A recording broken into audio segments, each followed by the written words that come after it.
Inomarka ishqibozlari uchun azizlar 2008-yilda ishlab chiqarilgan bitta X6 chiqibdi Andijon avtomashina bozoriga. Eng qizig'i o'zaro nasiya savdoga ham qilib beraveraman deyapti akamiz. Xo'p, 207 ming kilometr bosib o'tgan.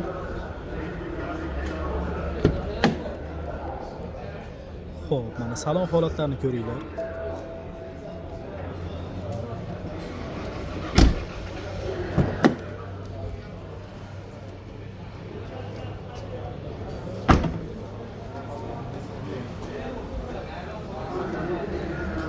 Bu benzinda aka? Bu benzinda.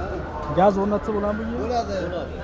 Propan o'rnatsa bo'laveradi. Propan qo'ysa bo'laveradi. 15 ta rasxoti bor. 15 ta? Ha, o'zi rasxoti ham katta emas ekan. Katta emas. Rasxoti. Kraskasi qanaqa buni? Kraskasi petnos bor-ku, nimani oldida. Bitta detalda petnosi bor. Qolgan joyi 100% toza. Tekshirtirib olaveradi. Xo'p, nech pul narxi aka buni? Naqd pulga 24 ming. 24 ming dollar kami bor naqd pulga. 10 ming dollar oldindan pulinglar bo'lsa, o'zaro nasiya savdoga kelishsa bo'lar ekan. Qancha muddatga berasiz nasiya? 1 yil muddat. 12 oy muddatga. Oyma-oy berish kerakmi yo bitta bersam? Bo'ldi, oyma-oy berish sharti bilan. Hujjatlari o'zingizdanmi aka? Generalni ham beraverasiz? Generalni beramiz. Bo'ldi. Telefon raqamingiz? 33lik 33lik 602 602 05 05 55. 55 raqamiga aloqaga chiqaverasizlar.